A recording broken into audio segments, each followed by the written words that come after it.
आपण ज्या व्यक्तीला कॉल केला आहे ती आता दुसऱ्या कॉलवर व्यस्त आहे. हॅलो, कुणाला बोलत होती ग? काय रे तुझी कटकट? जेव्हा बघल तेव्हा नुसता संशयच घेत असतो माझ्यावर.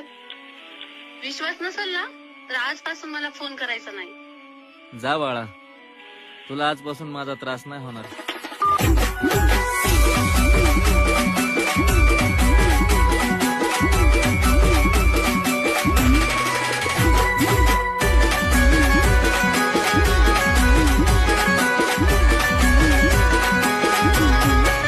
प्रेम भरलं ग तुझं आता मन भरलं ग तुझं. प्रेम भरलं ग तुझं आता मन भरलं ग तुझं. गदा